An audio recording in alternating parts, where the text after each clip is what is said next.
Welcome to week 2 of the Chant NFL Pick'em, in which we take the 5 best games every week and break them down for you. I'm Andrew Webbers, and along with me I have Adam Covell, Emmett Schindler, Philip Wynn, and Michael Smith.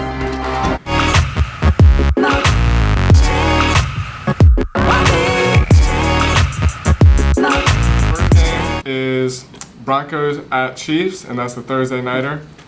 And I'm going with the Broncos on this one. It's a tough, gritty divisional matchup, but I was unimpressed by the Broncos' offense in week 1. I think Peyton Manning bounces back and leads them to a victory. 21-17. And I've got to disagree with you here, Andrew. I do agree that Peyton Manning did not look sharp in his first week, but I think they've just lost too many pieces over the offseason.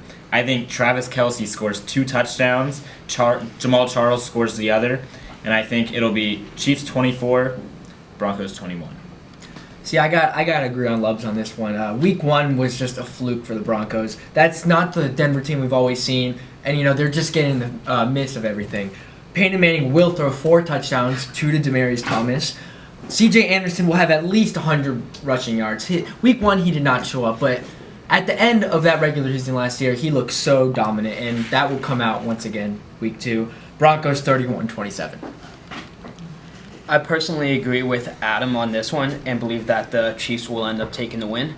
Peyton Manning did not look up to par as we all anticipated, and I feel like they have to figure out mainly how to fix their offensive line, and that the Chiefs will use this to their advantage and take the win. 21-13. The Chiefs take the W on Thursday night, 2014. The Broncos are still trying to figure out an identity as an offense. C.J. Anderson is still a little bruised and beat up from last week. And the Kansas City 3rd and 7, especially its linebacking core, is too good. And Peyton can't stretch the field against their run defense. All right. Next game, Patriots at Bills. Now, I liked what Tyrod Taylor did last week, but I simply don't have enough confidence in him yet to see him beating the defending champs. And I like the Patriots 27-14. I think he's rather quiet this week. Yeah, I think the Patriots have got this one. The Bills, they look good, they look exciting, they're a young team, but I think going against the experienced division rival, world champion New England Patriots, I just don't see them coming out with this one. The Patriots are angry at the NFL still, and they're going to look to build momentum against the division rival. So it'll be Pats 27-21. I got to agree with both of you on this. Pats will take it. Brady is just too dominant against divisional teams, especially the Bills. He will throw at least 3 touchdowns, all of them to who else but Gronk. LaShawn McCoy, he did not look like he belongs in Buffalo. So I think the Pats will stop McCoy throughout the game. Their D-line with Ninkovich and Chandler Jones, too strong. Pats take it 35-13. I agree with Adam on this one that the Bills are still relatively new and that they're not as experienced as the Pats. So the Pats have the upper hand on this one with more experience, and Brady has been dominating lately. He's been on a roll. Even with the Deflategate situation, that hasn't bothered him, and I feel that the Patriots will still dominate 28-17 against the Bills. All right, y'all are wrong. I'm going with the upset. Bills 17-16. Rex Ryan uses his defense, focuses on Gronk, shuts him down for as well as you can, creates pressure. Edelman carries the offense, but he doesn't do enough. And I think Buffalo's hungry for a win against the Pats in the playoff season.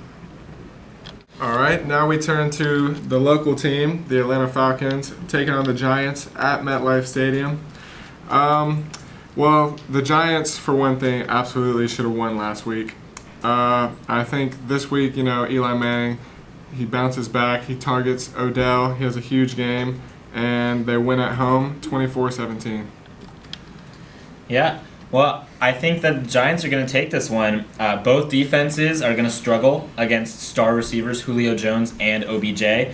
Beckham didn't really do much last week, but I think that this is his week to break out this season. I say Giants 27-21. I'm going to take the Dirty Birds this week. Last week they looked very strong against the Eagles. One thing that they showed, which no one was expecting, was the run game. Tevin Coleman, Devontae Freeman, they're young guys and they're looking to break out. And the thing with Odell Beckham, people have been just watching the film and preparing for him. And this year I think he will be a bust. So I had the Falcons winning 31-30. It's overhyped. It's a little bit overhyped. I have to go with the Falcons on this one, as I feel that the Matt Ryan Julio Jones combination is just unstoppable right now. They showed what they can do against the Eagles in Week 1, and it was really solid in my opinion. And I feel like they're gonna step it up for this weekend against the Giants and win 28-21. I think Julio Jones is too good for the Giants again. Byron Maxwell last week was a $60 million corner. Looked like he got signed to the team yesterday or the day before. I think they can run the ball all day against this defense with, like you said, Coleman and Freeman. And I think the Falcons D plays too hard. They win 32-28. To the city of brotherly love we go. Cowboys at Eagles. Cowboys 1-0, sitting in first place. Eagles 0-1. Okay, last week, guys, was Sam Bradford's first regular season start since Week 7 of the 2013 season. I think he makes less mistakes this week, and DeMarco Murray gets going against his former team. Eagles 27-20. See, I gotta disagree with you on this one. To be completely honest, I did not like what I saw from the Eagles last week. I thought that they looked weak. The Falcons are not a powerhouse team, and they struggled against them. I think Terrence Williams is really going to step up in Des Bryant's absence. Him and Joseph Randle are going to carve up the Eagles' defense. I do think DeMarco Murray scores against his former team, but I don't think he puts up over 100 yards. Yeah, I gotta go with you, Adam, on that one. Even though Dez is out, they still have so many threats down the field, especially the run game. Joseph Randle and even Lance Dunbar making an appearance last week. So I think they will combine for at least 150 rushing yards. About Bradford, he did not look strong last week, throwing too many picks and mistakes. I say he throws at least 3 this week. DeMarco will make a strong return against his former team, but the Cowboys are going to take it 23-16. I have to agree with Emin on this one and go with the Cowboys for this game. The Eagles did not perform as expected in Week 1, but you can't really judge a team based on 1 week. But I do feel like the Cowboys have been going strong as they won against the Giants, even though the Giants should have won that one. But the Cowboys put up a good fight. I feel like the Cowboys will keep their streak alive, especially with Des Bryant out with the Eagles. Alright, let's see. I think the Eagles come in this week. They fix their problems along the O-line. They cut down the penalties. They can run the ball now. They get over 100 yards as Mark Murray comes in. Angry, he wanted y'all all know he wanted to go back to the Cowboys, but they wouldn't re-sign him. So he's got a little something to prove. But like you said, the main thing is Des Bryant is out, and that shuts down the Cowboys passing game. So I've got the Eagles 35-34. All right, now we turn to the Sunday night game. Seahawks at Packers in a rematch of last year's NFC Championship game. This is just two solid teams going at it. I think it's a similar outcome to the game of last year, except I give the Packers the edge because they're at home. So I'm going to go Packers 28-27. Now, I've got the Seahawks in this one. The Packers did not look very good against a bad Bears team last week. And so I think that they're going to struggle to run the ball. I do think Rodgers will throw over 350 yards against a Seahawks secondary missing Cam Chancellor. I do think that Jimmy Graham's scored 2 touchdowns in this game. Seahawks 30, Packers 24. I got to take the Packers on this one. The Seahawks secondary did not look in sync last week against the Rams. They let up too many deep balls, and Richard Sherman just doesn't look like his elite corner like he used to be. James Jones, back in Green Bay, he looked dominant last week in place of Jordy Nelson.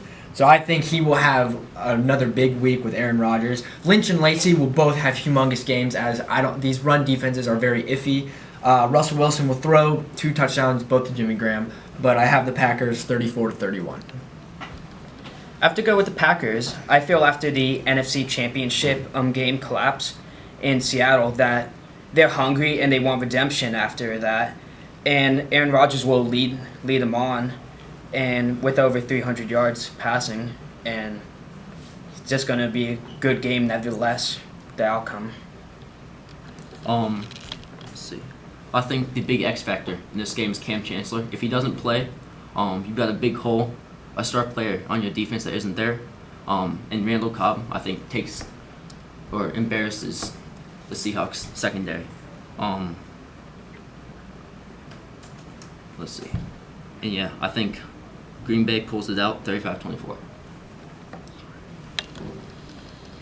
Well, that's all we've got. Those are the 5 best games. As you can see, there's some disagreeing. But check in on Monday to see how we do.